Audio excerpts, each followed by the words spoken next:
अस्सलाम वालेकुम नाज़रीन, थोड़ा वीर जलंधरी ते अज असी हाज़र होए हैं एक खास मसले उत्ते गल करन वास्ते। मसला की है 20 सितंबर और मिशन नूर। ये तो तुहानू पता होएगा कि मीडिया के उत्ते हालात चल रहे हैं, की अफवाहां चल रही ने, इहदी हकीकत लैके मैं तुहाडे कोल हाज़र होया।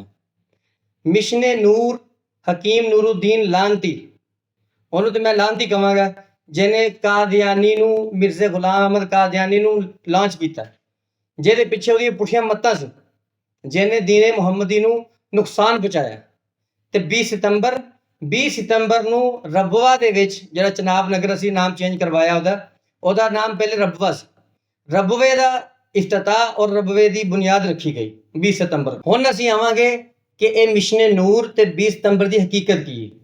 ਇਹ ਤੇ ਤੁਹਾਨੂੰ ਦੱਸ ਦਿੱਤਾ।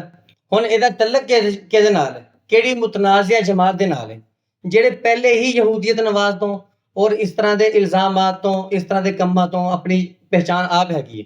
ਉਹ ਹੁਣ ਮੈਂ ਨਾਮ ਨਹੀਂ ਲਵਾਂਗਾ ਉਹ ਕਿਹੜੀ ਜਮਾਤ ਹੈ, ਤੁਹਾਨੂੰ ਤੇ ਪਤਾ ਹੈ। ਇਹ ਜਿੰਨੇ ਵੀ ਜੂਥੀਏ ਨੇ, ਇਹਨਾਂ ਨੇ ਕਦੀ ਨਾ ਨਮਾਜ਼ ਪੜ੍ਹੀ ਹੈ, ਨਾ ਇਹਨਾਂ ਨੂੰ ਪਤਾ ਅਜ਼ਾਨ ਕੀ ਹੈ। ਉਹ ਅੱਜ ਮੈਂ ਦੇਖ ਰਿਹਾ ਸੀ ਇੱਕ ਵੀਡੀਓ ਦੇ ਉੱਤੇ ਸੋਸ਼ਲ ਮੀਡੀਆ ਤੇ, ਉਹ ਅਜ਼ਾਨ ਯਾਦ ਕਰ ਰਿਹਾ, ਜਿਸ ਤਰ੍ਹਾਂ ਅਸੀਂ ਤਕਰੀਰਾਂ ਨਹੀਂ ਯਾਦ ਕਰਦੇ, ਜਿਸ ਤਰ੍ਹਾਂ ਅਸੀਂ ਨਾਤਾਂ ਯਾਦ ਕਰਨੇ ਆ, ਅਸੀਂ ਸਪੀਚਾਂ ਯਾਦ ਕਰਦੇ ਹਾਂ ਕਾਲਜ ਦੇ ਵਿੱਚ ਸਾਡਾ ਮੁਕਾਬਲਾ ਹੋਵੇ ਤਕਰੀਰੀ, ਇਸ ਤਰ੍ਹਾਂ ਉਹ ਅਜ਼ਾਨਾਂ ਯਾਦ ਕਰ ਰਹੇ ਨੇ। ਆਪ ਇਹ ਹਿਸਾਬ ਲਾ ਲਓ ਕਿ ਇਹ ਅਜ਼ਾਨ ਹੁਣ ਯਾਦ ਕਰ ਰਹੇ ਨੇ, ਉਹ ਵੀ ਪਤਾ ਨਹੀਂ ਕਿਸ ਤਰ੍ਹਾਂ ਦੇ ਅਲਫਾਜ਼ਾਂ ਵਿੱਚ ਯਾਦ ਕਰ ਰਹੇ ਨੇ। ਅੱਲਾ ਮਾਫ ਕਰੇ ਕਿ ਉਲਟੇ ਉਹਨਾਂ ਨੂੰ ਨਾ ਤਲਫਜ਼ਾਂ ਦਾ ਪਤਾ ਹੈ, ਨਾ ਉਹਨਾਂ ਨੂੰ ਪਤਾ ਹੈ ਕਿ ਅਜ਼ਾਨ ਕਹਿੰਦੇ ਕਿਹਨੂੰ ਆ। ਉਹ ਇੱਦਾਂ ਯਾਦ ਕਰ ਰਿਹਾ ਜਿੱਦਾਂ ਉਹ ਪਹਿਲੀ ਵਾਰੀ ਕੋਈ ਚੀਜ਼ ਵੇਖ ਰਿਹਾ। ਤੇ ਇਹਨਾਂ ਦਾ ਇਸਲਾਮ ਨਾਲ ਕੀ ਤਲਕ ਹੋ ਗਿਆ। ਮੈਂ ਹੁਣ ਗੱਲ ਕਰਾਂਗਾ ਕਿ ਹੁਣ ਇਹ ਸਾਰੇ ਅੰਦਰ ਬੈਠੇ ਨੇ, ਹੁਣ ਅੱਜ ਰਾਤ ਨੂੰ ਹੋਣਗੀਆਂ ਜੀ ਅਜ਼ਾਨਾਂ 20 ਸਤੰਬਰ ਨੂੰ।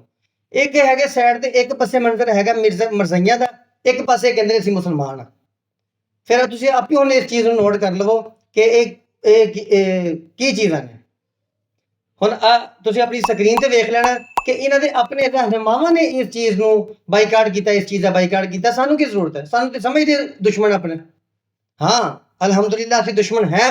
ਜਿਹੜਾ ਨਬੀ ਇਸਲਾਮ ਦੀ ਖਤਮੇ ਨਬੂਵਤ ਉੱਤੇ ਡਾਕਾ ਪਾਏਗਾ, ਸਹਾਬਾ ਦੀ ਸ਼ਾਨ ਦੇ ਵਿੱਚ ਗੁਸਤਾਖੀ ਕਰੇਗਾ, ਹਾਂ ਅਸੀਂ ਉਹਦੇ ਦੁਸ਼ਮਣ, ਤੇ ਅਸੀਂ ਕਿਆਮਤ ਤੱਕ ਉਹਦੇ ਦੁਸ਼ਮਣ ਰਵਾਂਗੇ।